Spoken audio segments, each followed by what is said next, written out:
Like audio? I'm doing it right now. Oh, wow. It's together. It's synced. Oh, it does it together. Yeah. If I turn my mic on. Is my light on? Is this thing on? This little light of mine. Is that a crocodile? I'm gonna let it shine. Is this thing real? So, what? We haven't done this in a while. So, do you have any updates? What's going in the on? box? So what's in the box? What's in the box? What's in the box? What's in the fucking box? I feel like a box did. I'm in a glass case of emotion. Yeah, so we haven't done this in a while, just the two of us. So just the two of us. Do you have updates? What's going on in your life? If we try. You know that I really forgot that he's dead, Mini-Me, friend? Oh yeah. I really forgot that until like the other day when I was like, huh, he hasn't been anything in a while. That's weird. And I looked it up and I was like, oh yeah, that's right. That's right. My bad. Oops. That tends to happen when you die. Anyway. I don't know. A lot. A little. Anything? A lot, a little. Well, anything that you want to talk about? Anything well, that you want to let the viewers at home know? I was having difficulties with the medication I was on before. I don't know. It turned her into a parrot. Yeah. No. Gave me narcolepsy. Yeah, that was fun. Yeah.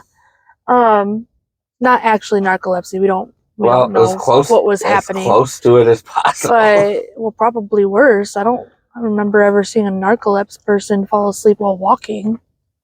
I'm sure it happens. I don't know. But either way, it was, and the worst part is it was mostly just happening at work. So, you know, that's not good. I can't keep a job asleep. So, unless you do sleep studies. Yeah, right. I'm just working on my career to be sleep studies. But I'd make it through the first couple hours okay, and then I'd be passing out. And so I'd nap on my breaks to try to combat that. But it just kept getting worse. And so I was like, okay, well, I gotta talk to the doctor about this or something. And then she put me on a different medication, and now I can't sit still or grind my teeth. But you're getting stuff done. So, kind of take the good with the bad, I guess. Yeah. Well, I also look like a drug addict at work. Yeah. Jeez.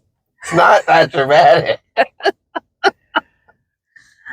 It only feels that dramatic to you because it's inside your face. It feels that dramatic to me because my jaw hurts. Anyhow. Anyway. So we'll see how this goes. I have 3 more weeks of this medication before I see the doctor again and tell her that I keep grinding my teeth. Yeah. Also, so we'll see if it evens out and calms down or what happens. Also, because everybody that does watch this or listen to it gets updates in real time. We're doing old school with the truck podcasts. Yeah. Because I can't figure out the heating situation for the garage. Yeah. Because it keeps shorting out every time I run the heaters at the same time. Yeah, we're thinking maybe we need a generator or something for it. Yeah. So, but we'll figure it out. We'll make it work. We're just gonna have to go back to the truck podcast for a little bit. It snowed today. And it snowed. It snowed on New Year's Eve. How shitty is that? It didn't snow for Christmas. What? It's icky. Yeah. It didn't snow for Christmas, but it's going to snow, and there's going to be snow for the new year. I think that's really lame and rude. I think the rude part is how long it waited to come, because that means it's going to be all the way into May. It's still going to be snowing in May. Maybe it was drinking too much. Get it? Got whiskey dick? Get it? Yeah. It couldn't snow? Yeah, get it? It couldn't snow. That was a bad joke. Don't laugh at that. That was not funny. That's not funny. Anyway, yeah. So I still don't like my job or my shift. So I'm glad that we're keeping consistent with that. Consistency is key. Yeah, that's what I keep telling people. Although consistently sad that you're never home and don't get to see your family is not a consistency that I want. Yeah. Well, So yeah, but we're there's working that. on it. Yeah, we're doing the things. We're figuring it out. Sex like things. We're we're doing things. Sounds so sad. I just don't like it. I just don't like it. I told you weren't going to. I know. I've been telling you our entire career there. I'm aware, but like I've told everybody, it was beneficial and it is beneficial. It is working as far as home life goes. It made everything a whole lot better for everybody else. It just sucks for me personally. I just don't like it for me. Anywho's, so we asked people, which I am grateful for people's responses and for people sending in questions, and I won't name names of who sent in what, but I appreciate all the questions that we got. We asked people to send in questions, and I want to do this again at some point too, because I think they're fun, and it's fun that other people have questions. So, yeah. So we have questions. So we're going to answer questions. Questions. And you can, I don't know, there's some for both of us and some for just one of us to answer. So you can pick one, I guess. Whatever one. There's also a couple that somebody sent me last night that I didn't put on there. Oh, well, what are those? Do you want to do those? Yeah. There was, well, one of them kind of ties in to one of those. It was, what do you like most about each other? What do you like most about me? I like when you don't ask me that question. Oh. That's a good thing because I never asked you that question. So. Killing it. I don't know. I like everything about you. No. So that's kind of hard. Is there something specific? I like how good you are to me, but that seems selfish and not like. I like that you treat me so well because I deserve it. Thank you. Thank you for understanding how good I should be treated. Yeah, I don't know. You're just really caring and understanding person. And I love that the most about you. Like, you're a big teddy bear. Yeah. Like, I don't know. And I'm getting furrier as I get older. Furrier, fluffier. I'm gonna, all of a sudden one day you're gonna wake up and it's gonna be like, I'm just gonna be a bear. I'll be okay with that too. I don't think that's gonna happen. My hair doesn't grow fast enough for that.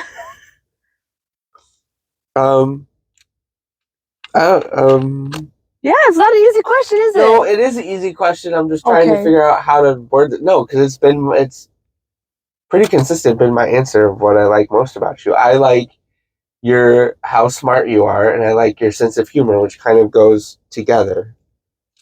I like your dark sense of humor. I think it's really funny, but with how smart you are, your sense of humor is funny to me because there are jokes you make that are up here that most people don't catch, that I catch, that are funny. Those ones are funny to me. Because everybody else looks at you like, okay, because they don't understand. And they just like, they look at you like you didn't make a joke. Like you were just saying something dumb. No, random shit spewed out of my mouth. But I understand what you're referencing or what you're getting at. And so those times are funny to me because I'm like, you don't even get how funny that is. Like well, it was funny to me anyway, but it was definitely funny to me after you told me. Like the sword in the toaster. No. It was funny to me personally because of how the video I put on Facebook of the queen putting the sword in the toaster. In the toaster. It's funny to me because of me and you talking about your depression and about your intrusive thoughts. Yeah. And so that's funny to me, whereas for normal people it would be like a ha ha ha ha ha. Oh shit! Should we be watching her? But then like when you told me that you had that thought earlier before you posted before I even saw the video, it made it even funnier to me. Okay, wait, because I wasn't like, oh, I just want to stick a knife in a toaster. I'll die. No, I was doing dishes. Yeah. And then I looked at the toaster. It wasn't even a toaster. I was doing dishes, and our drying rack. I'm not sure telling the story makes it better. It doesn't. The drying rack for like the hand wash dishes or like whatever, if we don't have enough dishes for the dishwasher or whatever, is right next to the sink, but it's right next to an outlet. And every time I do dishes, I think I should get outlet plugs for that outlet because it's like right next to, watery dishes. Like we're flinging watery dishes around. And I look over, I have the knife in my hand, and I look over to put the knife in the silverware bucket part. And I saw the outlet, and I was like, ha, ha, ha, and then I just put it in the bucket. I'm not gonna do it. Yeah, like, no, just kidding. That would be in the cartoon where the electricity comes out of the outlet, and it just goes. Yeah.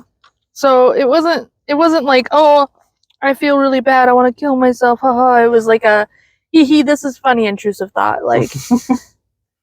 But like, I don't know, just the combination of those two things is what I love most about you. Obviously, I like how good you are to me as well. I love our communication. Yes. Everything like that. But if I had to pick the one thing I really love about you and consistently, it's your sense of humor. I feel like I would personally, because of my sense of humor, I feel like I would feel very alone if you weren't. I love that you get my sense of humor. If you weren't funny. I love that you don't tell me you're not funny, because I got that a lot before. I think you're hilarious. I've said this for years, and I just kind of said it before. I think that the reason why people don't think you're funny is because they don't understand it. They don't understand what you're saying, or they don't. And sometimes my humor can come off as mean. And I think that's where, in relationships, I've been told I'm not funny. I still think you're funny. It's still funny. Even when you've said something that like has sounded mean to me, it's still funny. Yeah. That's why I enjoy that, because you actually understand it, and you know that I'm not being malicious. Like, I'm not trying to make fun of you or be mean to you. Like, I'm just making a joke. Like, I'm just playing with you. Yeah. And like, we have the kind of communication where if I made a joke that actually hurt your feelings, you can communicate that without having to put me down back. Mm-hmm. And vice versa. Like, if you make a joke that hurt my feelings, we also can communicate that, where I don't have to like come back with another joke about you or anything, like hit you personally. I can just be like, hey, I didn't like that. Let's not joke about that one. Also, another question was, if you had to be one food, what would it be? You had to be a food. If I had to be a food? Yeah. That's a hard question. Because I almost think that I wouldn't want to be eaten, so I almost think that I would want to be a food that doesn't get eaten. But also, like, sometimes, now I know this is going to sound weird and people are going to be like, what the fuck? But also, sometimes when I'm eating food and I'm like, oh, I don't think I can eat this last bite, I feel bad for the bite. You feel bad for the extra food? Because it didn't get eaten. And so I force myself to eat it. And so I'm like, so sweet. As food, that's so sweet. Would I be upset that I didn't get eaten with the rest of my friends on the plate? Or would I be happy that I got eaten with the rest of the friends on my plate? I don't know. So, like, would I want to be chocolate cake or would I want to be a mushroom? Like, but a mushroom only doesn't get eaten on my plate, so... Okay. But to counter your point and make this more morbid, if you're a whole mushroom, most people cut up mushrooms. So you would be cut up. Huh. That's why I would pick like a cherry. Because nobody like cuts, they just eat them. Well, what about maraschino cherries? You get pitted. That's true. and then soaked in juice. That's true. Yeah, but you don't know if the juice is bad. It could be like, I don't know. Well, it's not bad. It's really sweet. What if they're good swimmers? It's lovely juice. Well, Well, they're not gonna good swimmers with their guts out. I don't know. I don't feel like I would pick something that's gonna get chopped up because you're gonna feel that if you're I'm just saying. I would be lettuce because it has the most chromosomes of anything on the earth. Oh, good call. Now I'm chromosome-y. I'm chromosome. But I think those are the only two that aren't on there. Okay. All the other ones kind of wrap into other questions that are on there. Wait, so what would you be? You just said you wouldn't want to get cut up. Oh, you said cherry. Yeah, I said I'd probably be I a still cherry. think that's a bad idea. Well, either way, you're gonna get if you're whatever food. I'm less pain is what I'm looking for. Okay, because you're still gonna feel things, and cherries normally get eaten in one. Olive Garden breadstick, so I can taste myself. Just be. You would be the driest breadstick ever because you would lick all the stuff off of you before they even got there. Maybe I wouldn't get eaten. I'd eat you. See? Someone will eat me. I don't have a choice. I'm gonna get eaten one way or another. Yeah, I would. Even if it's by a raccoon outside in the garbage. You know what I won't get eaten as? One of those little oranges at my house. No. Because everyone in my house wants them, but they don't want to eat them. I don't. And then when I throw them outside for the animals, none of them eat them either. Nobody likes them. Amy, pick a question. All right. I'm just going to go down the list. Okay. That's not going down the list. Sorry. I didn't get to read the questions ahead of time, and now I'm like, what? Yeah. If you were a bird, what kind of bird would you be? Well, that's unfair because I already know your answer. What's my answer? Your answer's been the same. What is it? You would be a raven. Yeah. A crow. In the crow family, one of them. I would be a raven because they're bigger. Or an owl. I don't know. I feel like my answer's Hunting pretty... things at night. I feel like you would be an owl just so you could do that to other birds and creatures. Like stand with your back to them and they'd be like, what are you doing? Like twist your head around. What's going on? I see you. I don't know. I would be a penguin. Always. You are a penguin. Always. You're such a penguin. Always. It's been my bird of choice forever. I'd be the raven from the Raven. Just like a torture someone. Tap, tap, tap. The really inky tap, one? Tap, tap, The tap. really glossy one? No, just tapping on their window. Oh. Just tap, tap, tap. Tap, tap, tap. That's what I really remember. I just want to annoy people. I know that most crows and ravens are like that. I would eat a lot of McDonald's. But that's so not much different. That's what I really remember from the raven is that raven looking very like glossy, oily, like dark. I don't know how to explain it. In the book? What are you talking about? No, in the movie. Oh. Okay. Where they did all of Edgar Allan Poe's I'm thinking thing. I wasn't thinking movie. You were thinking the book. Yes. Okay, I was thinking the movie. And it looked really... The poem, not the book, but yeah. It looked like somebody dropped black paint on a bird. Oh. It was really cool. Well, then it was probably a duck. You're a duck. If it's good enough for ducks, it's good enough for me. He's covered in oil. Anyway. So, yeah. How do you feel about Zach taking sexy photos? That's to you, boo-boo. Well, seeing that I'm his photographer, I think it's wonderful. I think it's wonderful. I think it's great. I like him. I like him a lot. I have a part-time job as a photographer, so it's nice for me. I don't know. I don't know. It doesn't bother me. I guess I'm just comfortable. I don't know. I guess we're just comfortable. I don't know. I don't know exactly what they're asking this question. Just comfortable in my body. But if I had to assume, I would assume they're like, are you like are you okay with Why that would you showing? why would you want your man's body himself? out there? Well, yeah, maybe. I don't Oh. know. Or like maybe because it's not like a typical man thing to do. I don't Oh. know. But I don't know. We're just really comfortable with each other. Like I'm not worried about him going off and doing things with other people or anything like that. Like it just doesn't. It's not. It just doesn't cross my mind. And it's not like I've never been like that with any relationship, because I definitely have. I have definitely been the jealous person. I have definitely been insecure in my relationships. And I've definitely portrayed that. Like, Oh, they knew. yeah, like I've definitely been like if I have exes where if they would have taken photos like this and posted them online, I'd be like, what the fuck are you doing? Like, are you kidding me?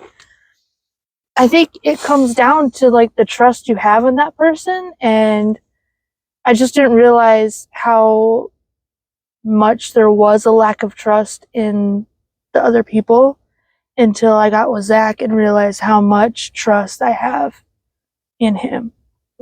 And it's not that I trust him not to do anything, it's that I trust him not to hurt me. Like, people are people. We make mistakes, we do things. But I don't think Zach would hurt me. Like, I don't. Not intentionally. Yeah. Not like maliciously. Yeah. Yeah. That's nice. Yeah. Yeah.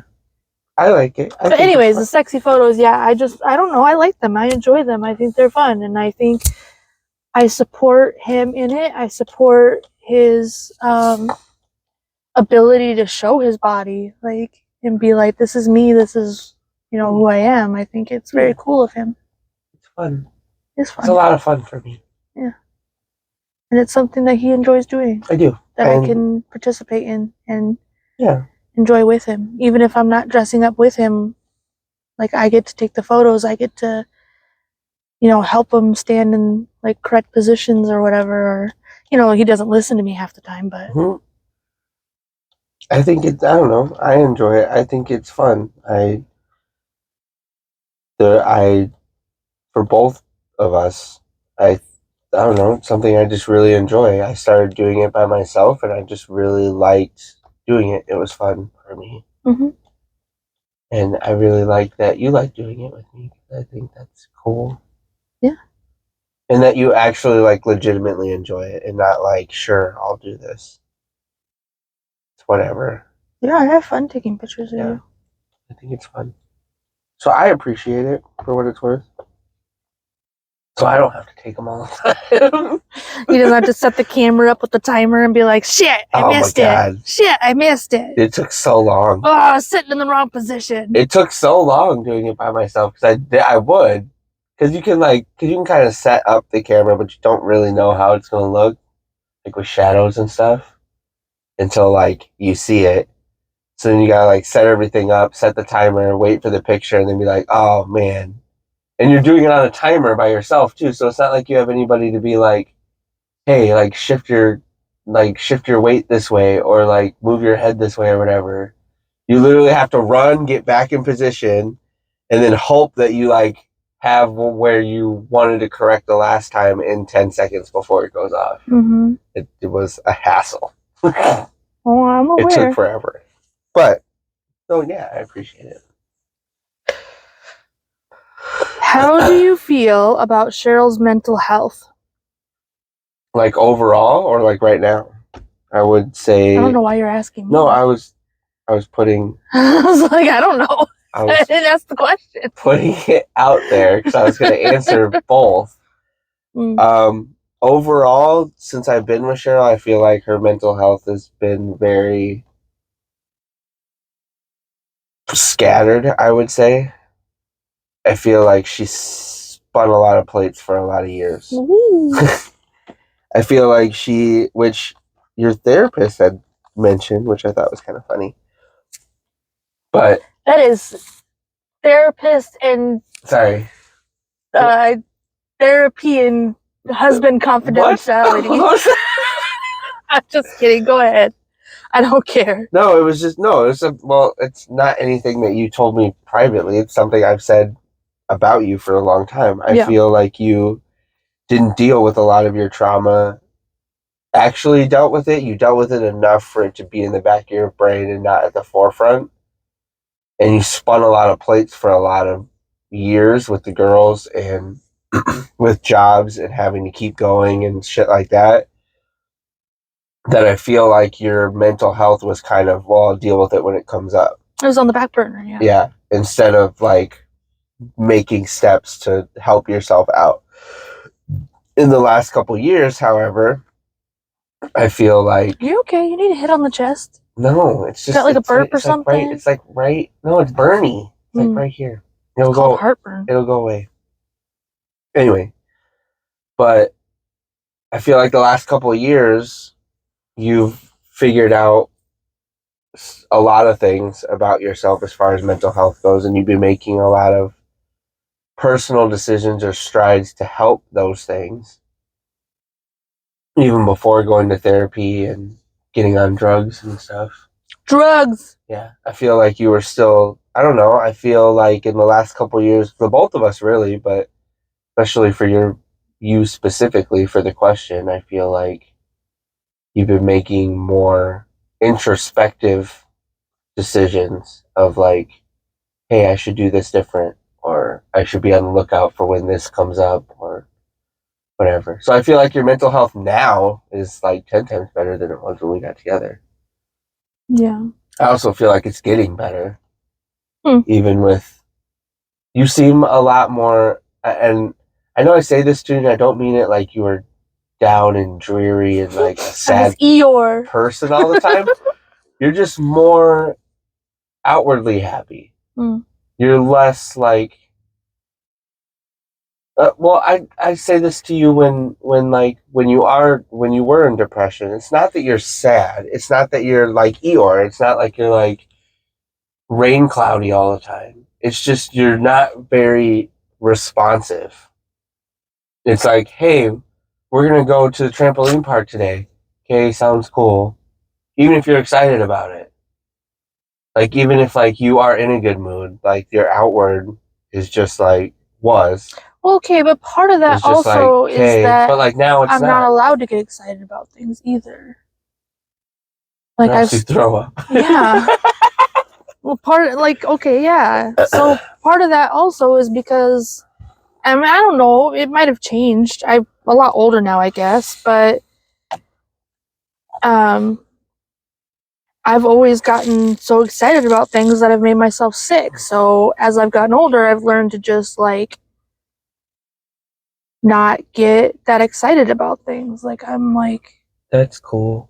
like, well, yeah, like I'm like, oh, okay, that sounds fun, but like I'm not like, oh my god, let's go! I'm so excited! Like, No, like even, but that's what I was saying. Like now, and that's the biggest thing that I've noticed with you being on the medication or whatever. Now it's not like that. It's not like yay, but it's like less. I don't know. It's less monotone when you're just more expressional about things. yeah, I don't know. I've just never. I guess I don't know. I just don't. I don't see what everyone else sees. Getting better. My answer to the question, because everyone keeps asking me when they find out that I'm on medication now. Everyone keeps asking me, "Well, do you feel happier? Do you feel happier?" Like That's even the doctors in the. Well, but that's the thing. Even the doctors and like the therapists are like, "Well, do you feel better? How do you feel?" And I'm just like, I don't know. Like, I don't know. Like on the other medication, sure, I felt a little better, but I also was extremely tired and was upset about that. So, not really. And then with this stuff, I'm like, I mean, yeah, I'm doing things, but it feels manic. It feels like OCD more than actual want. Like it feels like I have to do the dishes. I have to clean the living room. I have to do this. Like it feels more manic than like I don't know, responsible. I don't know, like just having the ability to do it. Yeah, like it's like I can't sit down, or like I just feel like I can't sit down. Like and I don't know if I like that either. But then again, like I said, we've only been doing this medication for like a week, so might even out. I gotta let it do its thing. I gotta give it the month and let it, figure itself out. Yeah. which is tiring, but it is what it is. So we'll play it by ear and figure it out. But my overall answer to that question is I feel like your mental health is getting a lot better. How come nobody asked? I know because it's not on there. How come nobody asked about my mental health? Because you don't talk about your mental health. I don't. Not really. Not like as much as I do.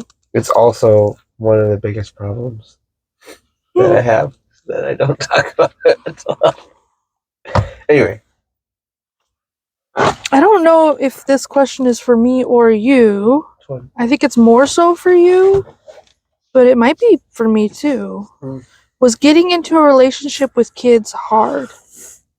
Well, we could both answer that. That's a question for both of us. Well, that's what I was just thinking. I was like, I could answer that question too. Not that you had kids, because you didn't, but I don't know. I don't think it was. I think I've said this many times, and I said this to you when we first got together. I don't think getting in a relationship with you having kids was hard. I think I was unprepared for the responsibility of having kids at the time. I don't think like being in their lives and like being a parent to them and loving them and all that was hard.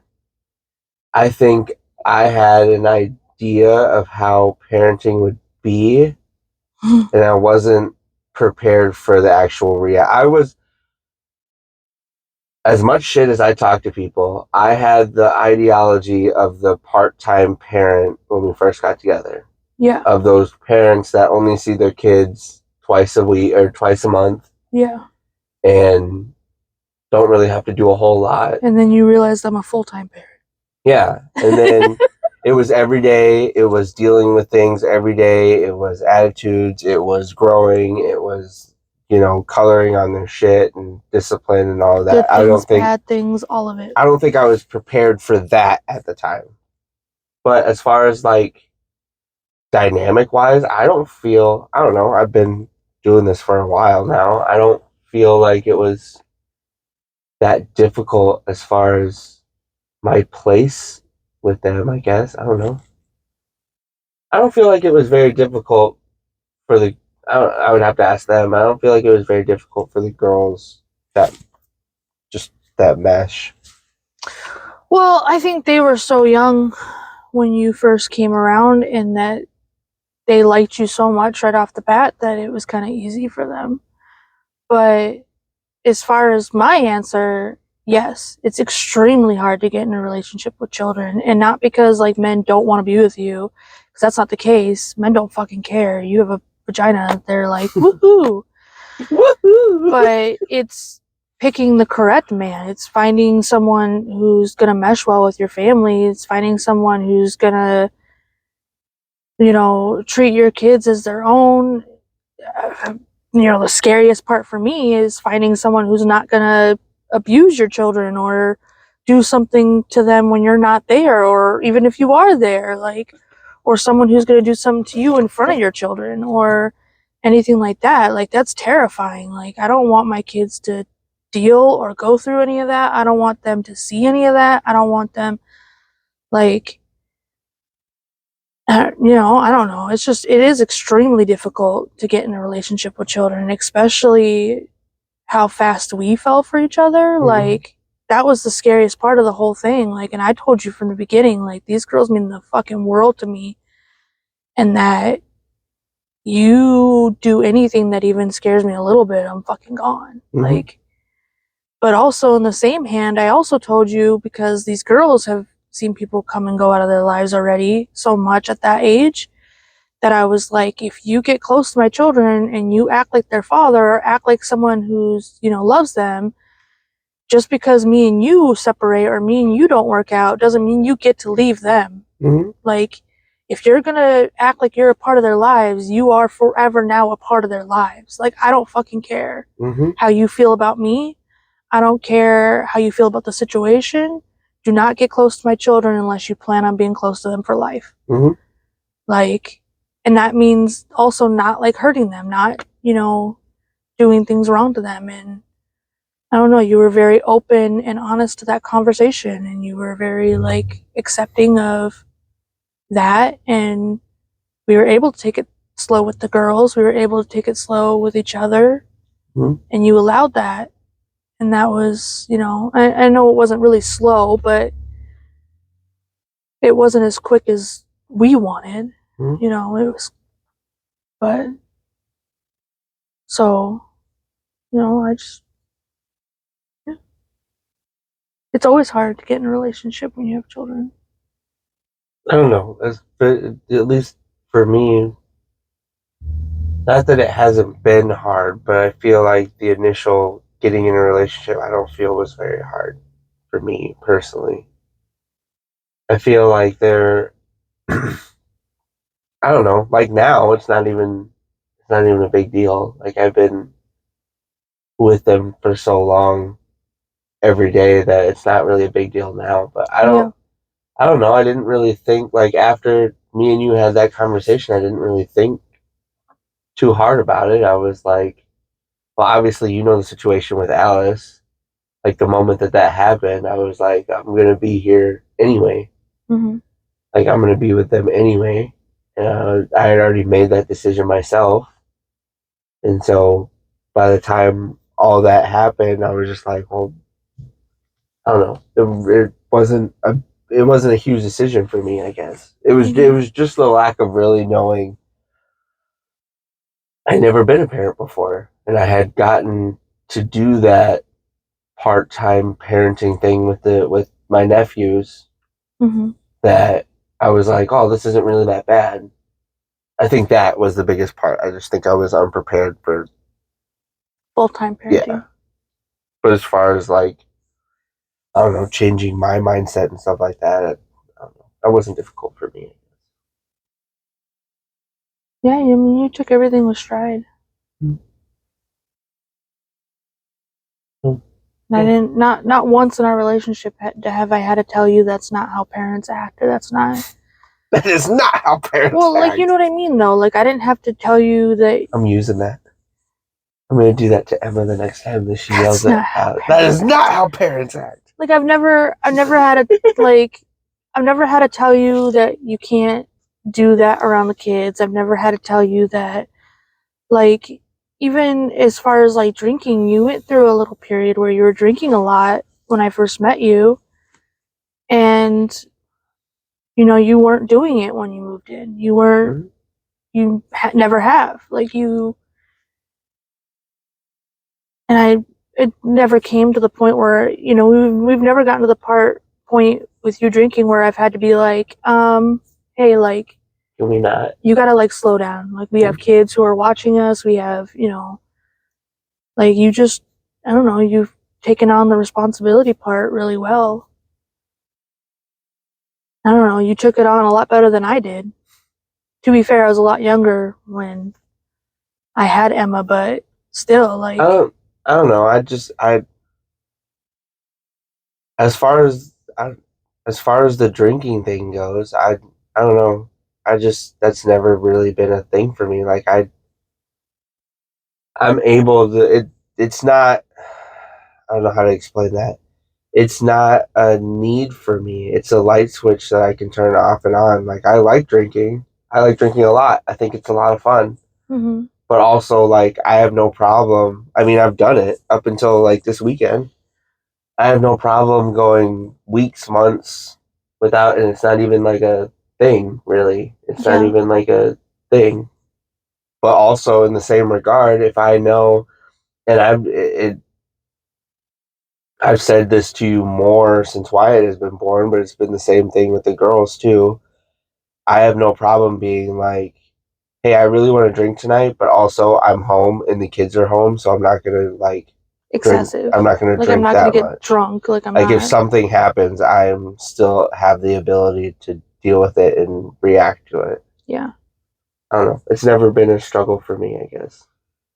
Yeah, I don't know. I just think that's really cool that I'm responsible. we've never had to have those kind of conversations. We never had. I mean, even with your cigarette smoking, I've never once had to ask you not to smoke inside the house. I've never once had to ask you not to smoke around the kids, like in the car or anything like that.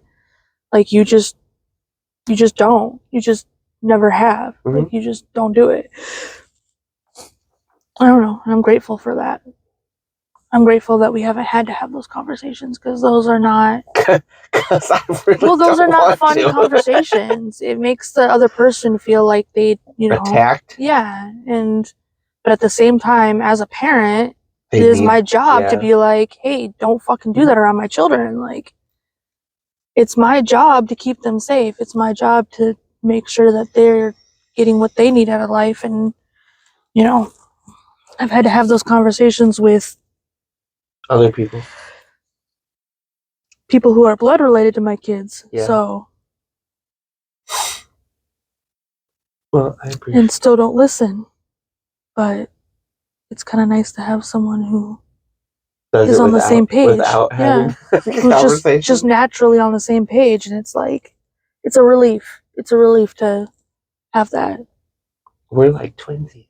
We're right here. Twinsies. Twinsies.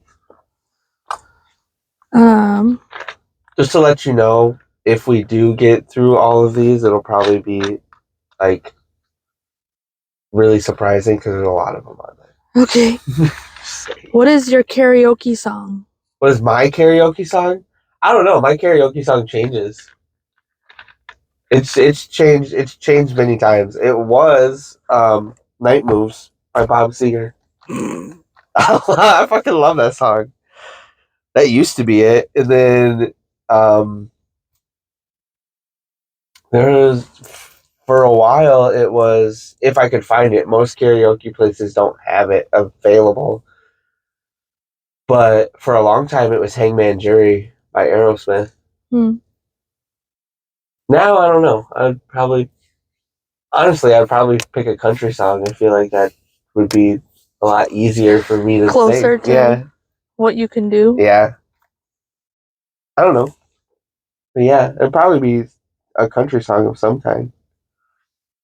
Well, when I was drinking, my go-to was always Paradise by the Dashboard Lights. Damn it. I was going to go with Friends in Low Places. And no. And I think I would still kind of push for that one, but the problem is you can never find anyone else who can sing the other half of it. Like, That's fair. They don't know the words, they don't know the way it goes or whatever, and I usually end up just taking it over and doing the whole thing by myself, which is like ridiculous, but also fun as hell. I don't know. Non-drinking Cheryl, I don't know what you would. I think if you had to do a duet karaoke song with me, what would it be? we've already done a duet karaoke song. I know, but like if you had to pick one. Like if you had to like pick one like right now. I love Paradise by the Dashboard Lights. But I don't know if you would sing it right either, because you don't have a Meatloaf voice. Probably not. And then I'd be like, here, do Bonnie's part, because I got Meatloaf. Close enough. But you don't got a Bonnie voice either. I don't. I don't know. We did Pictures by Kid Rock, but and that's so overdone. yeah. Well, I agree. But we didn't do it bad though, for what it's worth. You can't really screw that song up though most times. Yeah. I don't know what duet song I would sing with you. I don't know. I didn't have an opinion. I just wanted to know if you did. Yeah, I don't know. Maybe, I don't know. Maybe I would do something by Cher or Blondie. Blondie'd be a good one. Ooh, I could do, shit, what's it called? I think my Something rap. Rapzilla. No. Rapture. Rapture by Rapture. Blondie. Because I know that whole song front to back by heart without music. I think that'd be cool. It would be really nice for you to sing Alanis Morissette for karaoke, but I don't think people... Yeah, I was about to say, she's not really like a bar scene thing. It's not like fun. Yeah. It's like, oh, okay, this is sad. Who hurt you? A lot of people. Anyway. Yeah, I don't know. My answer probably something country at this point. What? Is Zach a good singer? Also, Yeah. Cheryl. Yeah. Cheryl, is Zach a good singer? How do I answer this? You can answer it honestly. It's fine. No, he's a good It's gonna singer. hurt my feelings. He just has moments where he tries. I feel like I've told him this. I feel like he tries too hard to hit other people's notes and not using his own voice No, using my own voice. to hit the notes in his own like pitch. I feel like you try too hard and you could hear it sometimes. Like you're like It was a very big exhale. like when Alice does Rihanna. Like Alice has a really good singing voice, but when she tries to sing Rihanna, she like tries to hit Rihanna's notes and Alice can't hit Rihanna's notes. And so it comes out more like it's hard for me to sing it that way. I'm trying. It's like pushed. It's like you're forcing it through your vocal cords at a higher pitch or something. It's like must be love on the brain. Like I don't know. I can't. That sounds horrible. It's not even close to what I'm like trying to like. I can't. I don't know. But it's not bad. It's just sometimes you can tell that you're trying too hard, and it's like if you just used your own voice, you have a good voice. Like you have a good, and like that's why some people you're good at singing, and some people you're not, because some people you have like their pitch, you have like their tone. So when you're trying to match pitch with them, you're hitting it. But then there's some people where you're trying to hit like a higher pitch or a lower pitch, and I you're don't know. not It's difficult. One, hitting it's it. difficult for me because I can't hear myself because I think my voice is, well, everybody does, but I think my voice sounds different than it actually does. Mm-hmm. So like there are times that I'm like, oh, I sound really good, and then like I hear it or like I've recorded it before, and I'm like, I don't like that. You're like, oh, ouch. I feel the same way though. Like But, I've like, recorded myself singing and been like, oh, what the fuck? Who's And then, that? Like, but everybody is like, no, you sound great, blah blah blah. And I'm like, what are you talking about? Like, But like what I feel comfortable in, and it's probably not the best, but what I feel comfortable in is like gravelly voices. which some of them I you just can feel, hit, and I some just of them feel more comfortable with that. Like the way I hear it, it sounds better to me. Except for Buck Cherry. Buck Cherry, I feel like my voice is very close to that. Yeah. Well, that's what I mean. You have some artists that you sing that it sounds really good, and then you have some that you're like, it's not that it's bad, it just sounds like you're forcing something that's not really happening. Stop trying to make music happen. It's not gonna happen. No. I love to hear you sing. I don't care if it sounds like shit or not. Nice. That's sweet. Because like I said, you're not bad. It's like listening to Emma or Alice sing. You're not a bad singer. You're pretty decent at it. Like, pretty good. You're just still learning where to hit those things, like where to. Well, to answer you, since you were the other end of that, I think you are a great singer. I have said that for a very long time.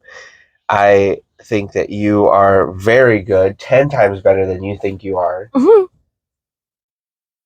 But the thing, and I've told you this, the thing that was surprising to me, not that you could do it, just that I haven't heard in real life, I guess, I haven't heard anybody be able to do that, is your ability to project in your volume and still be consistent is crazy to me. Yeah, I'm a loud singer. But you're not a loud singer, like, just, I don't know how to explain that. You're not loud distorted. Like, most people, when their volume goes up, like, their voice changes. Or, like, their ability to sing changes. And yours doesn't. It's literally like when you're singing certain songs, it's literally like you have the ability to just go like this. Like as easy as I can turn up the fucking radio. And nothing changes. The pitch is the same, the way you sing it is the same, the emotion is the same. It's just 10 times louder than a normal person singing. I don't know. I feel like I sound better when I'm louder. I feel like when I try to hit like the quieter notes, that's when I feel like I don't have as much control over the pitch.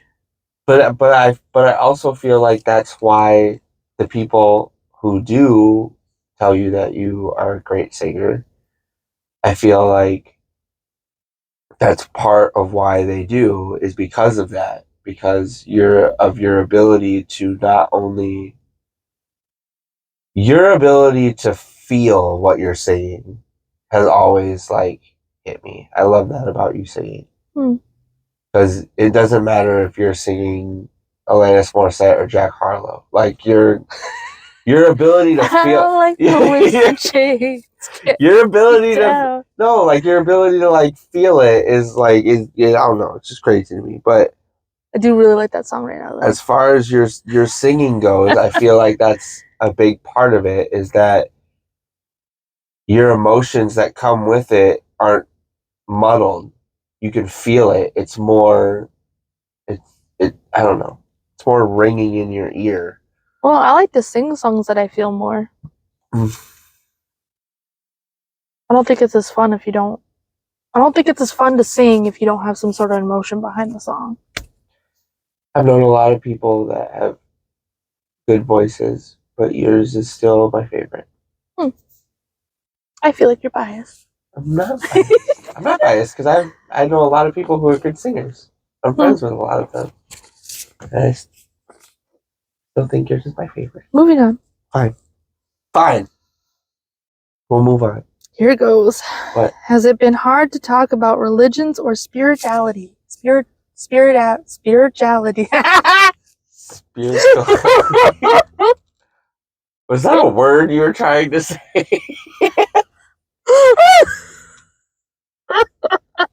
I don't know. I will give answers on both ends of that. Is it hard talking to you about religion and spirituality? No. Not at all. It's hard talking publicly Yes. to randos. It's not, I don't know. It's not difficult for me. I'll back up. I feel like personally for me, it's not difficult for me to talk about that. It's more difficult for the fact that I think people aren't on, and I know that this sounds mean of me, but I don't think people are on a level of who I've talked to about it that understand. I think they're very focused on like what they've been taught and what they think. Yeah. That they're not able to think outside of this. I don't care if people disagree with me or the things I believe or whatever. It's just I feel like the conversation I've had outside of with you and like a couple other people, it's not really a conversation. It's well, that's not true.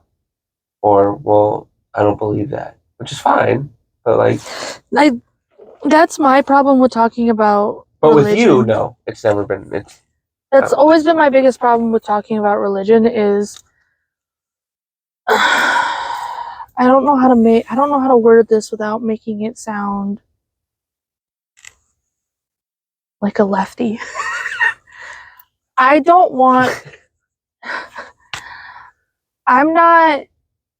I feel the same way about like political stuff too.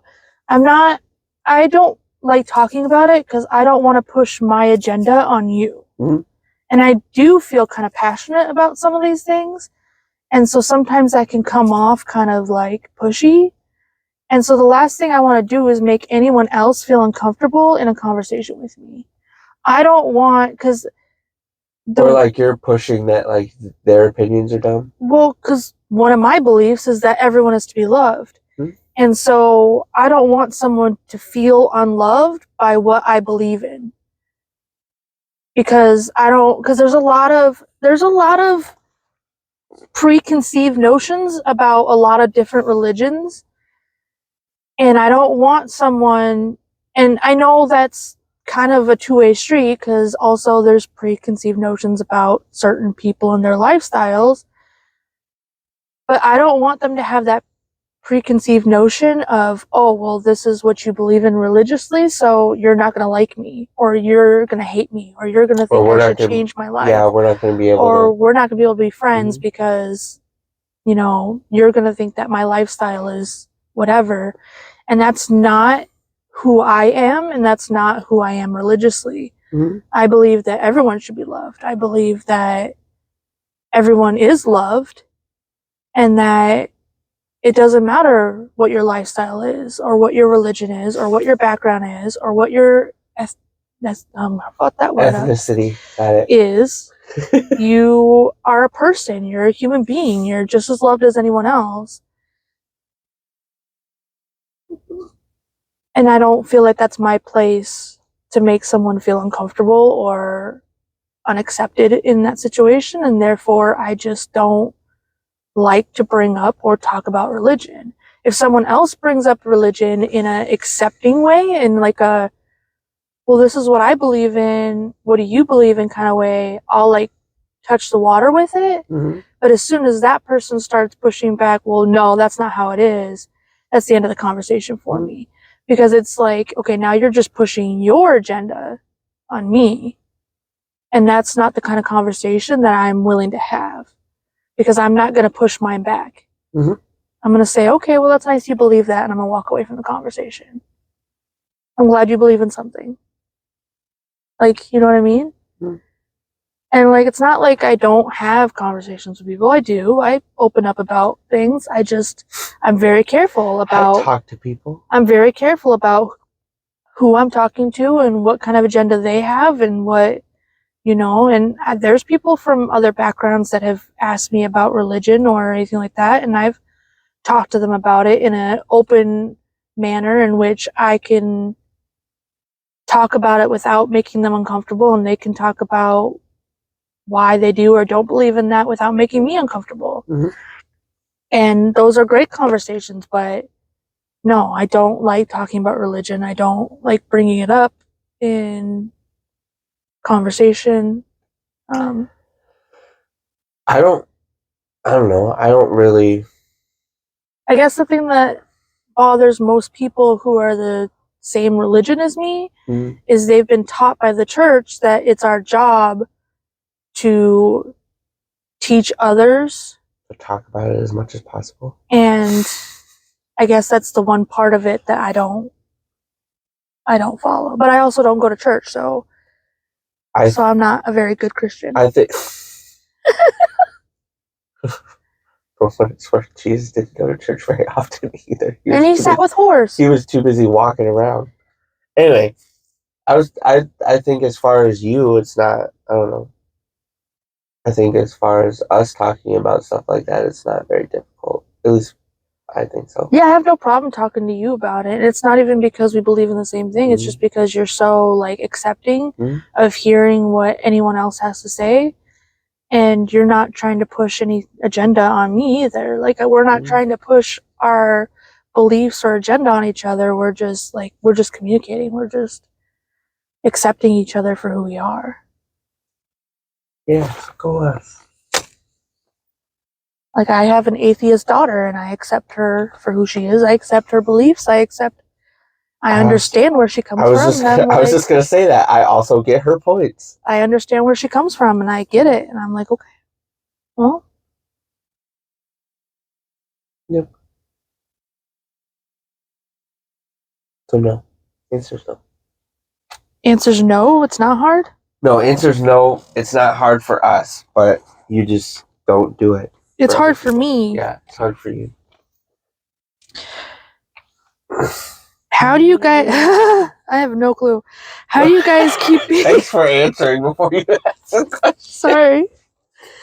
How do you guys keep being so in love and attracted to each other?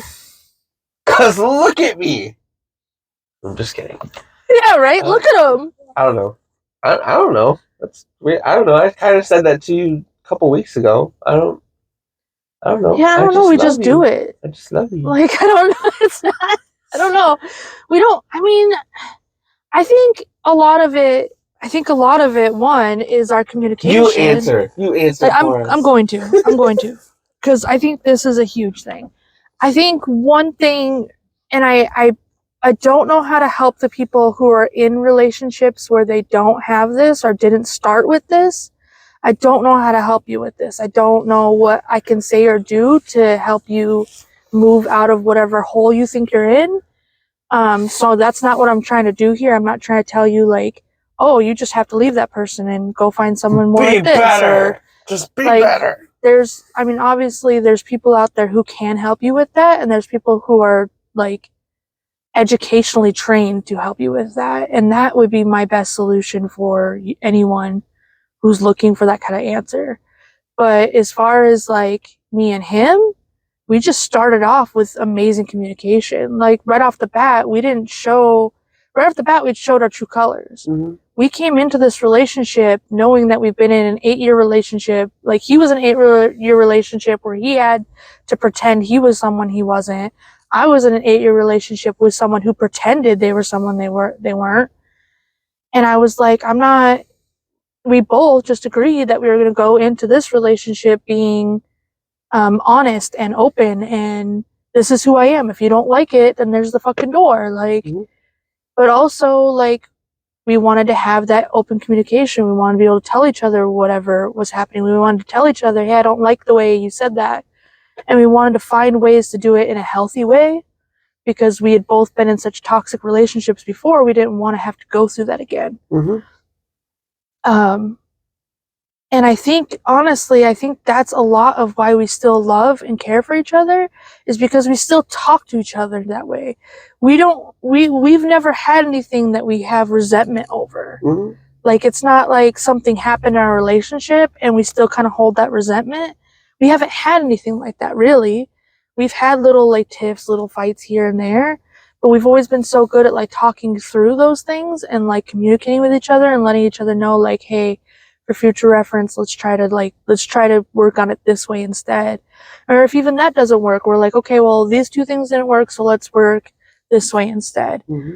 And we don't hold it against each other because we both know we're growing together. Like, we both understand that we're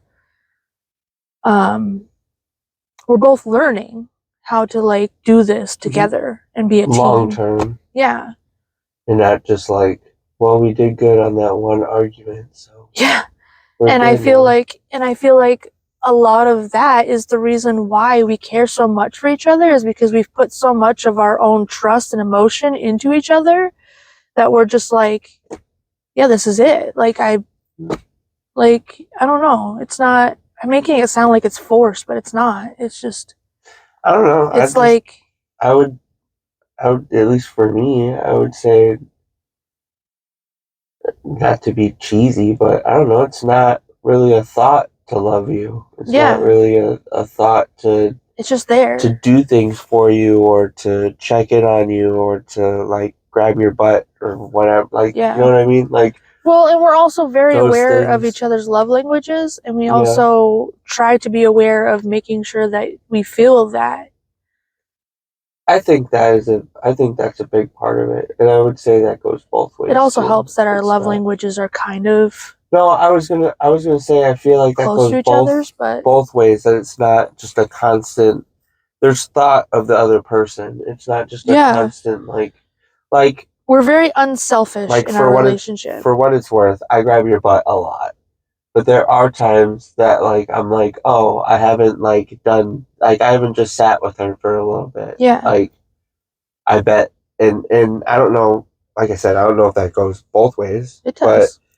But like there are times that I'm like, hey, I should just sit with her for a little bit, because I'm sure that she's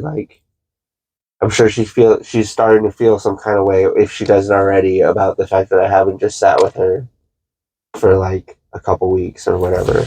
Yeah. It's just, I don't know, it's just stuff like that. It's not, I don't know, it's not a selfless would be the. But we also still give each other the freedom and the respect of having our individuality as well. And I think that also is a big help. Like, if he wants to go out with his friends and do something, I don't push myself onto it. I'm not like, okay, well, what about me? What am I going to do? Like, I'm like, okay, have fun. Like, and I trust and respect him to do what's right in those situations. And I'm like, okay. Like, I'm like, and he does the same for me too. Like if I'm like, oh, so and so wants me to come over, he's like, okay, well, what are we gonna do later then? Like, because we still like we don't get a lot of time with each other, especially right now with our schedule.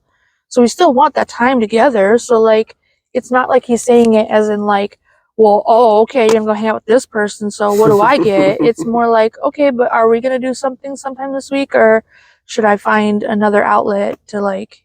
I think that I don't know, like you said, as far as communication goes, I think that I don't know, that at least helps me. I don't know if it helps you. I know that you've done it to me too, but it helps with the fact of like, because we don't get a lot of time together. So it's Mm-mm. like, I understand that when we do, especially getting stuff done, it's a lot easier for two people to get stuff done than it is for one. Yeah. So there are times where we have, especially before, I mean, we have the holiday weekends these last couple weeks, but where we have literally one day to get everything together done. Mm-hmm. And so, like, that's not a day that we can just lay in bed or we can go on a date or whatever. Like, that's times that we have to divide and conquer and get shit done. Yeah. And then it's like, oh, I get to lay with you for a couple hours and then we're back to the same thing. But we also try to divide and conquer in the same room or in the same area. But like I was saying, I feel like having a plan of some sorts helps with that because it's like, hey, I know we have all these things to do, but like, can I get some kisses later? Yeah. Or like, can we do this later? Or can we just go to Quick Trip, just me and you for like Yeah. 10 minutes? Can or you come? whatever? Can you come help me with the dishes? Can Yeah. you come help me make dinner? I think having that, Like even those are quality time. Like it may feel like a chore, it may feel like you're doing, but if you see it as quality time, it helps the situation too. If you're like, oh, I'm spending this minute washing this dish with him, or he may be just sitting in here while I'm washing dishes, but we're getting to talk to each other. We're getting to like, whatever. Or vice versa. If I'm just sitting in there while you're washing dishes. I don't know. I just think that we're really cool. We're just really cool. I don't know what to tell you guys. I don't know. It's just not. I don't know what to tell you. Maybe that'll change. I don't know. But it's not. It just happens. I don't know.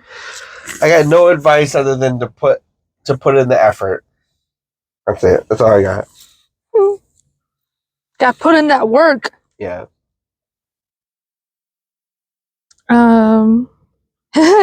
Have you been jealous of Zach having girlfriends? I don't think that's for me. I think. Have you been jealous of you having girlfriends? I think no. I haven't. No. Okay. No. I think that's a question for you. No. Good job. Yeah. Good for you. I'm trying to think if there's ever been a time where I've been uncomfortable about anything or anyone in like any particular situation. And I honestly can't really like think of one. I think, well, no, not really. Like I think before I know the girl, like before I got to meet her personally or whatever, I felt like there's a little bit of uncomfortability of you going and hanging out with them at that point. But never once was I in a non-trusting mindset of like, well, I don't know what he's doing with her right now. Like, yeah, it was just kind of like, I don't really know her. Like, but like also, I don't know. I just have so much trust for you that I just don't. I'm like, whatever. That's his friend. Like, right. Yeah, I don't know. I don't. Yeah, no. I don't know. You're just so open about things. Like you don't. And that's the other thing too. He doesn't hide anything. He doesn't like. I've been in relationships like this, but it's not like it's not like this. Like he's like texting on his phone, and he goes like this. Like he doesn't do that to me. Like it's not like those are such obvious signs, and like the fact that the men who do it don't understand what they just did is like, you know what you just did. Well, because it's not that I need to tell you this, because all women who watch this will be like, duh. But like, It's just a psychological thing that most women pick up on, that guys are dumb and don't understand what they just did because they just do it because their brain does it. They don't. It's But it's such an obvious sign of you, like, even if you're not just, wanting them to see something. That's what I'm yeah. saying. And Like, your brain just does that instinctually because your brain is like, oh, they shouldn't see this. But guys are dumb and don't think that that's why they don't register that that's why they did that. But women know those signs and know those things and knows it's yeah. a mental trigger, which is why most women get upset about it. Most guys are like, I don't understand why you're so upset if they're not trying to manipulate them. Or the other one where he was just in the bathroom for 20 minutes. He comes out, sits down next to you on the couch. His phone goes off. He looks at it and goes, oh, I have to go to the bathroom.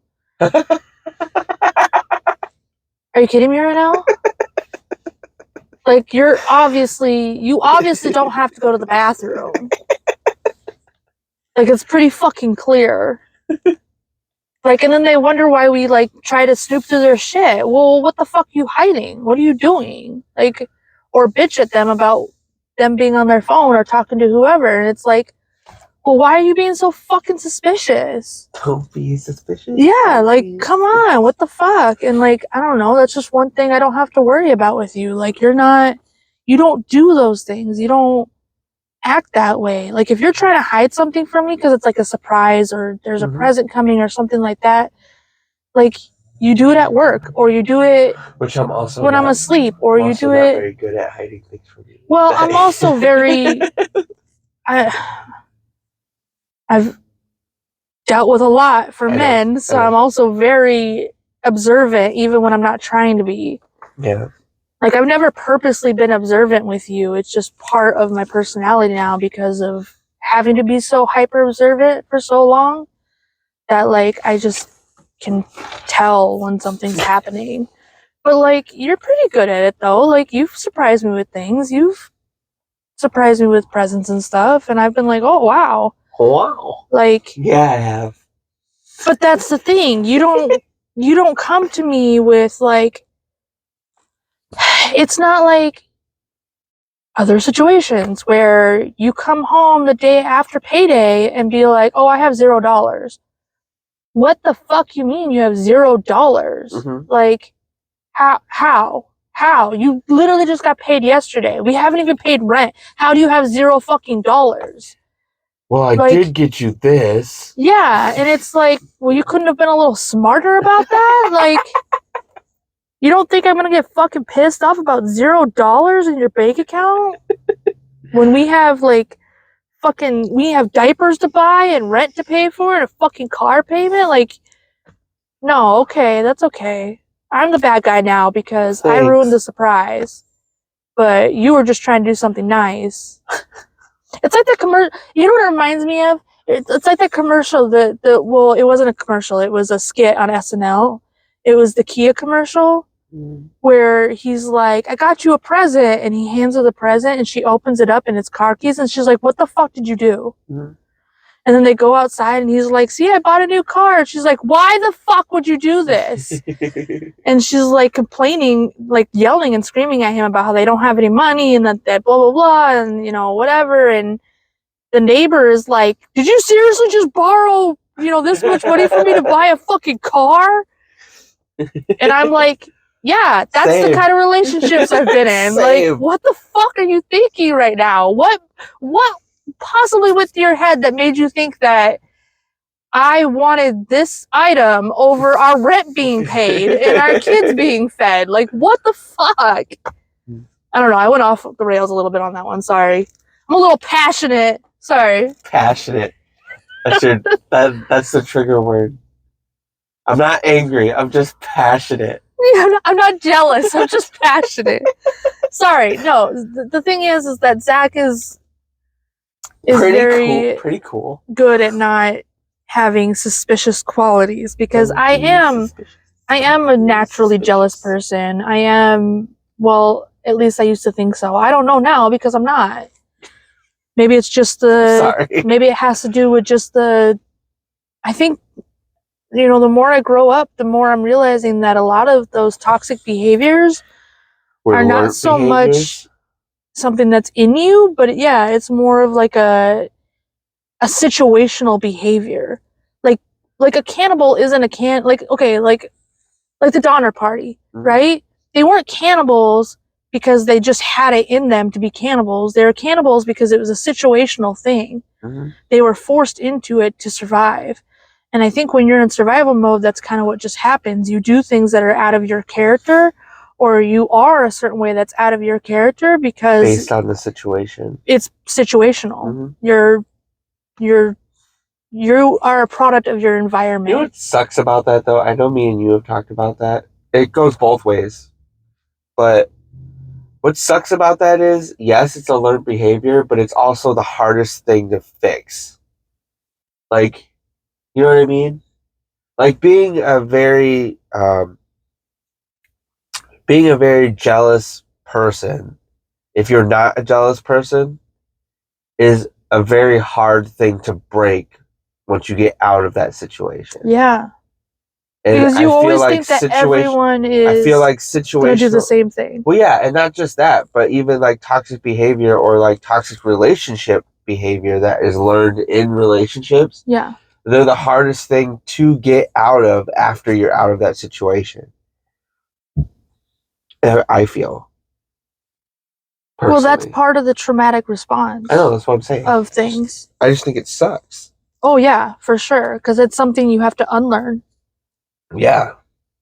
But that's what I was saying earlier about me and you and why we have such good communication is because from the beginning we understood those behaviors in each other and understood that we were working through unlearning those. And like, so if I did snap off about something, we could communicate that. Or if you did something, we could communicate about that and be like, well, that's not, this is not what we meant This in is this not what we situation. This is do. not what this is. Like, Yeah. and we've done that. We've straight up looked at each other and been like, this is not how we talk to each other. Like, this is not, we're not communicating right now. And this is not how we do this. We need to sit down and like communicate. We need to talk. We need to find out what the root cause of this problem is and face it. Mm-hmm. So, and some battles are harder to face than others. Yeah. And if you don't, and that's the thing, if you're not in a relationship with someone who's willing to have those conversations and willing to be an adult about it, you're never going to get to a point where you can communicate correctly. Like, if they're not willing to sit down and have that conversation without being a child or feel attacked or whatever, then it's just not going to happen. I think it's just. You have to feel safe to bring things to your partner. I think I don't know, we kind of said this before, kind of going off you being the jealousy thing, but we've said this before, but I think it's understanding that it's not a personal attack that makes it easier. Mm-hmm. Like, we've had conversations that I know are hard on both ends. Yeah. That have the potential of just feeling attacked and not like in a concerned way. Not like, I don't know how to explain it. To where you don't feel like I'm just being mean to you.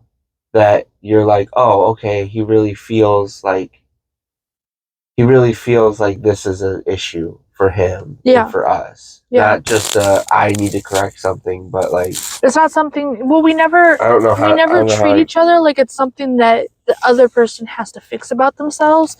We talk to each other like it's something that we have to fix. Like it's something that we have to communicate and get through, because that's what it is. Mm-hmm. Like, if he responds to me a certain way, I have to treat it like maybe I said something that made him respond that way. Mm-hmm. And vice versa. So like, yeah, sometimes we snap off each other. Sometimes, I huff, he says something in response, I say something in response. But we have to communicate with each other and get down to the root of it and be like, okay, I didn't realize I huffed in that moment and I didn't realize that triggered you. So when you said this, that triggered me and I said this. And, we know how to like apologize, because that's an important one. and also take responsibility for our action in it and be like, I'm sorry that I huffed at you. I didn't realize I huffed, but I will start like trying to be more conscious of the noises or sounds or words I make when these situations happen. And nothing's going to happen right away. Nothing's perfect. Nothing's 100%. You're going to huff again. You're going to do it maybe a few more times or a lot more times. But it's acknowledging that it's happening and making the effort to not do it as often or specifically in those certain situations. Or cut it off ahead of time. Like I've done that to you. Not necessarily stop it, but when it happens, acknowledging it happens and being like, I didn't mean it that way. Yeah. I didn't huff because of what you said. I just took a breath. Sorry. Yeah. And it's not like, we're not like saying walk on eggshells. We're not saying be like, every time you huff, be like, oh, I'm sorry, I didn't mean to huff. Like, it's not not like that. It's just like, it's, it's situational. It's hard. You really gotta know your partner. You gotta have that. You really just have to have open communication, guys. I really don't know what else to tell you. Like, you gotta fucking talk to each other. And you gotta have a mutual respect for each other, too. You have to treat each other like adults and not... I think you're an adult. Aw. I think you're adultish. I'll take it. I'll take the ish. I love you. I'm working on it. I feel like we spent a lot of time on this question. Okay. What's the most embarrassing drunk story? For what you want to do? Do you have one? What is the most embarrassing drunk story? Do you have one for me? Do you want to do our most embarrassing for each other? I don't know, because mine for yours isn't really embarrassing. It's just funny. It's my favorite drunk story for you. Well, which one are you going to tell for me? So what about the bar? Oh. That's like my favorite one. I don't know. I'm not really embarrassed by that. Like, I don't know. When I tell that story, people are like, ew, what? And I'm just like, it is what it is. I'm not dead. Well, that's what I was saying, like, for each other. I don't know if you have. I'm sure you have one. Oh, I have an embarrassing drunk story because it was terrible, but... No, I meant, like, for me. Oh, for you, I don't know, yeah. I don't know. Any of the times you've puked? I'll tell... Well... I guess think of one. I'll tell yours, though, because yours is funny. In your underwear, on my car, all over yourself? Yeah, either one of those. My favorite drunk story for you, I don't know, it's a tie. I would say I'm very sentimental to the first time we ever... That was embarrassing. I'll be fair, that one was pretty fucking embarrassing. I think it was more embarrassing for you than it is for me, because... Well, that's what it's supposed to be embarrassing for, is the person who's drunk. I know, but I'm saying, as an outsider, it wasn't all that embarrassing. It was more like a, wow. That's just sentimental to me, because even in that, out of everything that happened with you that night, I still was like, she's pretty cool. Like, I don't know. Maybe that's just me. I don't know. Maybe that says something about me. I think you had drunk goggles on. I think that's what that was. I don't think so. I don't think so, because I still look back on that and I don't know. No, it's a cute story now because you love me, but I think at the time you had drunk goggles on. I think it still would have been a funny story, even if I didn't end up with you. Anyway. But I also think that the one of you betting yourself if you could drink beer off the bar, that was funny. That was a good one, only because like you were everywhere that night. There was a lot of things that happened that night. Okay, but to be fair, that bar has 3 different like bars inside of it. It has 3 like actual like bar places. And when I used to drink, I had this like rule, whereas if I could feel that I was close to going over that edge of going from drunk to like blackout, I would tell the bartender that I was getting drinks from, don't give me any more.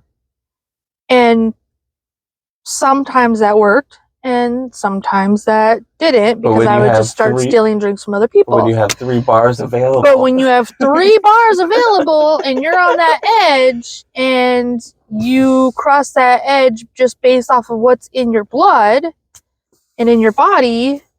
Once I cross that barrier, I just keep getting drinks. Like I will Mhm. buy. I usually spend so much money at that point because I'm not only buying drinks for myself, but I'm buying drinks for anyone around me.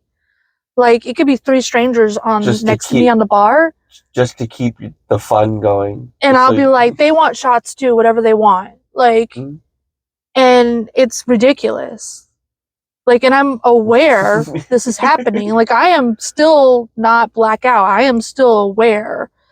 And I remember that night, like, telling the bartender, because we were at the one bar in the corner, and Yep. I remember that night telling that bartender, like, don't give me anymore. Like, I'm really close to like my line of like just chugging.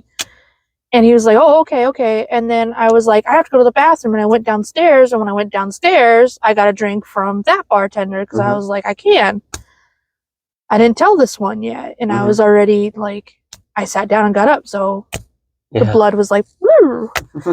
And I was like, ooh, I want a drink. I'm not calling you. Apparently you are. I'm not. Anyway. Might be the Alexa. Probably. Oh, anyways, but I went upstairs and got another drink from the other bar upstairs. And when I came back, I was double fisting it, and everybody was like, what the fuck? Okay. Anyway. And so, one second.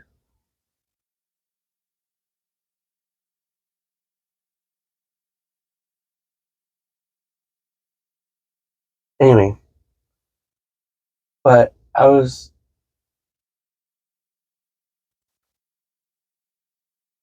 are people just randomly calling you? I don't know. Why is everybody trying to call us when we're trying to do things? Anyway. Weird.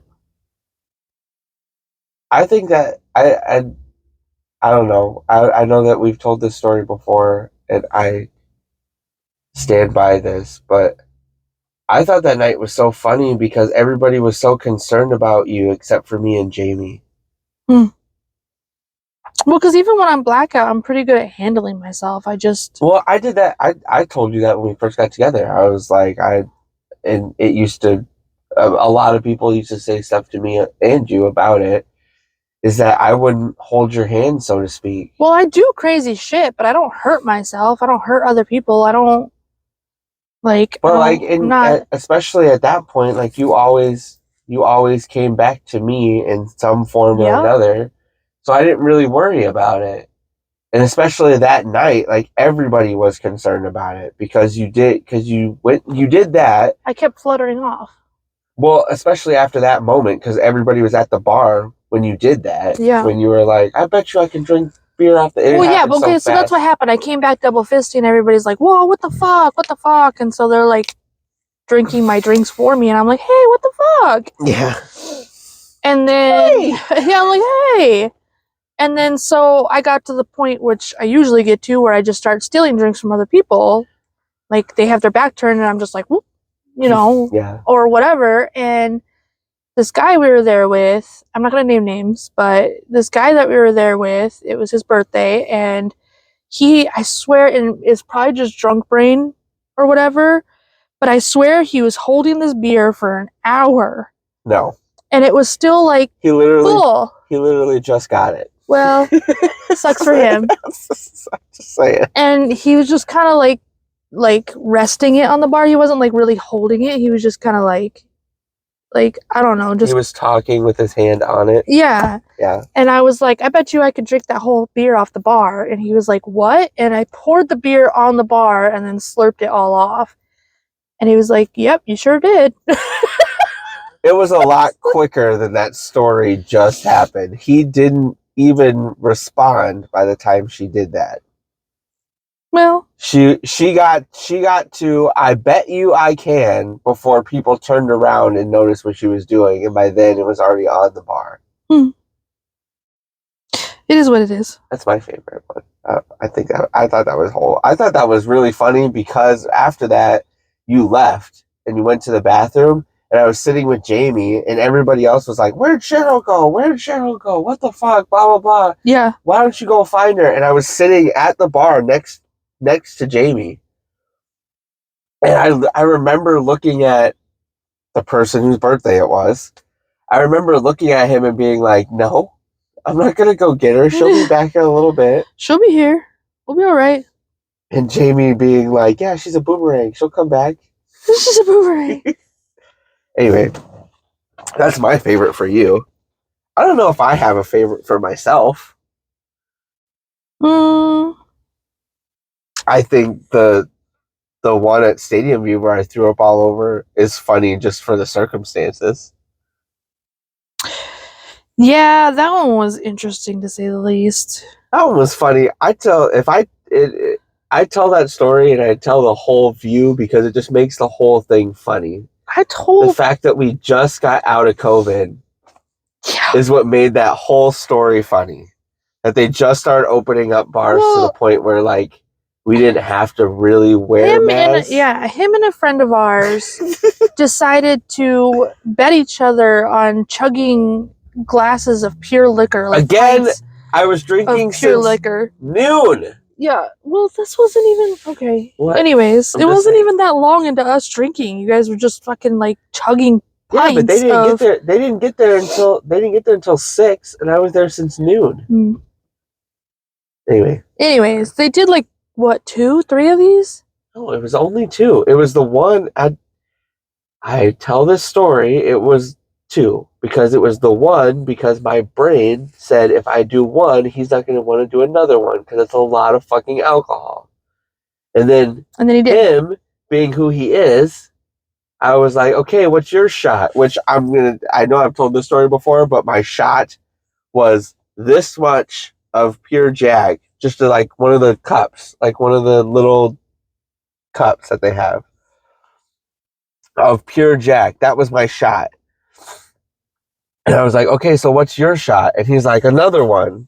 And it was, I say the same thing every time I tell the story. It was at that moment that I was like, ooh, this was probably a bad idea. I thought I was okay until I went outside, until you left. Well, I told everybody, okay, so we had the girls with us there that day because it's like a sports bar kind of. Mm-hmm. It's like you can bring kids until like 8 o'clock and then because they serve food and stuff, so it's like a restaurant. And we had the kids with us there because there was like a band playing and their grandparents were there with us and everything else, and so we were all just hanging out, enjoying time. And I went to take the girls home because it was getting really late and Zach didn't seem like he was ready to leave yet. But I could tell he was on his edge. And I was like, don't let him smoke a cigarette. I told everyone that was there. I was like, don't let him smoke a cigarette. Don't give him a cigarette. Don't let him smoke a cigarette. Don't even let him go outside. Just don't. And they were like, oh, okay. And I was like, honestly, people, he's going to puke if you let him do that. Because that's what he does. He gets to that edge, and then as soon as he goes and smokes a cigarette, it's all fucking over with. Now he's puking everywhere. And so I knew that was going to happen, and I'm driving the girls home, and on my way back, I get a call from his dad, and he's like, Zach got kicked out of the bar because he puked all over himself. And I was like, God damn it. Who let him smoke? Like, what the fuck? Who did let you smoke? It was Barb. Oh, I was gonna say it was Barb or Tina. No, it or was your mom. Nope, it was Barbara. Yeah. Her and Mindy and Tina went to go smoke a cigarette, and I was leaning on her shoulder. And I was like, "You're gonna smoke without me, Barb?" And she's like, "We're here." Yeah. Yeah. Because Barb can't help but be nice to And me. so when I got to the bar, his dad's helping him get into my vehicle. I was on the hood of their car. Yes, you were. Yeah. And you are covered from chest of your sweatshirt all the way to your toes, covered in vomit. And I'm like, I don't want him in my car. Like, I don't want that Thanks. You can keep him. You can keep him. He's your son. He's your responsibility. I don't know who let him smoke, but that's their fucking problem. Send him home with them. No, I took him home and I got him into the bathroom right away. I was like, we need to go to the bathroom. Go into the bathroom. We need to get these fucking clothes off of you. And you were like, yeah, I have to go potty. And I was like, okay, well, let's just go to the bathroom. And the whole car ride home, you were like, Tina said I was handsome. Like, but you seemed like fun with it. Like, you seemed like it was a nice thing. And then you get on the toilet and I'm undressing you and there's puke on your fucking socks, like in your shoes. And I'm like trying to undress you without touching too much puke because I struggle with vomit. And you're like crying to me about Tina calling you handsome. You're like, I'm not handsome. This is not handsome, is what I said. Yeah, this is not handsome. This is not handsome. And I'm like, oh my God, Zach, you're still handsome. You're just covered in puke. And you're like, exactly. Why would she call me handsome? And I'm like, oh my God. Turned into a ghost. And so, like, I'm trying to be nice and gentle with you. I'm trying to get you to, like, move things along. And you're like, it's been like a half an hour. And I'm sitting on the edge of the tub waiting for you to finish doing whatever it is you're doing. And I'm like, are you done going to the bathroom? You're like, no. I'm like, are you serious with me right now? Like, it's been a half hour. You're still going to the bathroom? You're like, no. I'm like, did you poop? And you're like, uh-huh. I was like, then wipe your butt. Can't. I am not wiping your ass. You will wipe your ass and we will go to bed. And you were like, and then you started crying about Tina calling you handsome again. And I was like, and then you're like, not handsome. You're like, tell me I'm not handsome. And I was like, will that get you to wipe your ass? And you were like, yeah. And I was like, you're not handsome right now. Wipe your ass. Let's go to bed. And you're like, okay. Okay. This is definitely a good one. Like, let's go. I just want to go to bed. I think your puke shoes stayed in the bathroom for like a week. They stayed in there a lot longer than that. Oh, lovely. Oh, yeah, that's fun. Those are good ones. What? Are you done? No. Who is more depressed? I love that question. I think that is the best question. I would, I don't know. I would say probably me right now, but I can't really speak for you. Only because I'm on drugs. Yeah, but that's what I'm saying. I gotta deal with this shit cold turkey. Cold turkey in it. Yeah, I don't really know what else to say about that. Yeah. I think it's you. It's you, boo-boo. It's me. I'm the problem. It's me. Yeah. Is it weird that Zach is interested in guys? Is it weird that you're interested in guys? To me? I don't feel like it is. I don't think it is to me. No. I don't find it weird at all. You don't find it weird? No. Is that a struggle for you? Nope. That's good. I'm like, okay. If anything, it gives us more to talk about. Because I'm like, hey, look at that one. And you're like, yeah, look at that one. It gives us more to talk about. We were running out of things to talk about. No, we weren't, but... Well, that's nice. I appreciate that. At least you're not all weirdy about Why it. are these all, like, for me? Okay. I don't know. Is Zach a good dad? Zach is a great dad. You can tell the truth. It's that. You are a great dad. You're very... Hey, that is a good question. Why are most of those for you? I don't know. I didn't even think about it when I put them down. I'm a good dad. That's nice. There are times I don't feel like I am. But... Well, you're So still, really I think nice you're about still, I think the thing is as a parent, you still are learning and growing no matter how old your children are.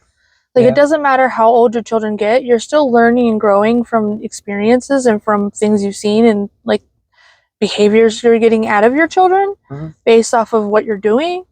And I think that's what makes you a good parent is, like, you're not, and I think that's why you're such a good dad, is that you're not just, like, stuck in your ways of, like, this is how I should treat them, this is how I should talk to them. Like, you try other things. You work through it. You try to, like, get on their level about things or try what's going to work for them. And I think that's what makes you a good dad. And you're also very receptive to like me, like, because there's times where I'm like, I don't really agree with you doing that. And you're very receptive to that, but you're also like, okay, but this is what I think will work. Mhm. And like, we're good at communicating that as well. Like, and I just think that's what makes you such a good dad. And I think the fact that you're very family oriented, and I think that's wonderful. Like, you're very much, you want to be here. You want to be here with your family. You want to be with your kids, and that's like really fucking cool. Well, yeah, I was just talking to you about that last night or the night before, about how I just don't, and nothing personally for people that like have jobs where they can't be home all the time or whatever. I'm not saying like you're shitty because you have to be away from your family, but Mhm. I've said that for years. I never understood people who could do that. I know I can't do that. I know for sure that it would bother me to be on the road and be away from my children Yeah. for days, weeks at a time. And I think that's wonderful because we're on the same page about that too. I couldn't be away from my kids. Like, just the 9 months that Emma was in Nevada without us, that was devastating for me. That was excruciating. So like, I know, like, I don't want to be away from my kids. I knew that before, but like, it's just, it's hard. It's hard. It sucks. It's not easy. I think you're a good mom for what it's worth. I don't know if that's out there, but I think you're a pretty good mom. Thanks. Just throwing it out there. How is your communication so good? I think we pretty much answered that. We did answer that. We've spent a lot of time. I think we've answered it a lot throughout a lot of these other questions. We've spent a lot of time on our communication. Thank you. How is our communication so good? Because we don't hold things back. We don't have resentment. But we're also careful about how we communicate things. We're not out to hurt each other. We're not out to blame each other or make each other feel a certain way. We're just out to get across how something made us feel. Being receptive. How we feel about a situation. Yeah. But also we understand and care about how the other person feels about that same situation. Yeah. Do you think Hitler was a bad guy? Well, I know who asked. He did have. I have a good feeling I know who asked this question. Well, he did have a lot of friends, for what it's worth. Okay. So we'll pro and cons it. So does Paris Hilton. He did have a lot of friends. He was an excellent painter. Well, not really excellent. Just saying. But also, you know, a lot of people didn't like him as well. He did kind of start some shit. So, I don't know, pros and cons. Started some shit. Yeah. Yeah. We'll just go with that. I'd like to plead the fifth on this answer. I don't know. I will not say that he was a good guy. And I will not give the answer that the person that asked this is fishing for. However, I think there's a lot of jokes that come out of Hitler. I think under Did you know, hold on, the circumstances in which Hitler was raised and born and brought up to believe, I think he was just trying to do what he thought was best. Do I feel like he took things extremely too far? Absolutely. Do I feel like he's a good guy? No. No. Did you know that he wanted to be a stand-up comedian? Well, he really knocked him dead. That's a good one. Anyways, moving on. He had some killer jokes. Moving on. Killer jokes. Do you care who hears what you say on the podcast? This is a very good question, and I actually am excited to respond to this one. Can I get my answer before you get yours? Yes, go for it. Mine is shorter than yours. Okay. No. I personally do not care because I do not say anything that I either haven't said to the people I'm talking about or they don't already know, whether they like it or not. And I am very honest with at least my part of this. So I personally know. My answer is yes. Do I care to the point in which I'm not going to post the podcast or deal with the whatever happens after posting it, no, I'm going to deal with whatever, and it's going to get posted. But are there things I say sometimes on these that I don't think about in the moment, and then once it's over and I'm thinking, honestly, every time we record a podcast, there's about an hour of like time afterwards where I'm like, oh shit, like I said What this did I and say? this. Did I say this? And what if this person listens to it? Well, I guess that's something I'm going to have to, because it's Deal all with. real. It's all honest. I'm not lying about anything. I'm not, so like, if they don't like And we what don't I edit said, this shit. if they don't like what I said, that I'm sorry that you feel that way. Mhm. I'm sorry that I upset you. I'm sorry that I used your name specifically. I will try better to not name names if you are uncomfortable about that or whatever. And, but it's honest, it's real. You did it.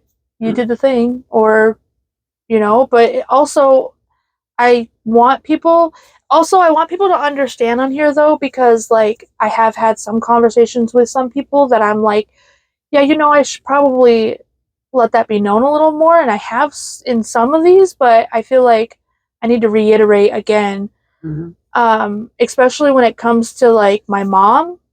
A lot of the things I say about my mom and things that have happened in our past, my mom is not the same person. My mom is constantly growing. This is what I think makes her such a good mom, and why I love her so much is because, and why I don't have resentments and hard feelings against her or the things that have happened in our past, because my mom has always tried to do what's best for me and always try to do what's best for us, like as a mom and daughter. And she continues to grow and learn and be a better parent for my brothers and be a better grandmother and be a better parent for me. And even now, she never doesn't admit to the things that happen. She always is like, yeah, I'm sorry that happened. That could have been different. And like, I just want people to understand that like, if I say things about my mom that sound like harsh or mean, I'm not talking about my mom now. I'm not talking about who she is, because people do change. And I've seen it specifically in my mom, but I've seen it in other people as well. Well, I think the thing, and to credit your mom, I think the thing about your mom that is surprising sounds like a mean word, but that's not how I mean it, is that she's still progressing to get better now as your mom. Yeah.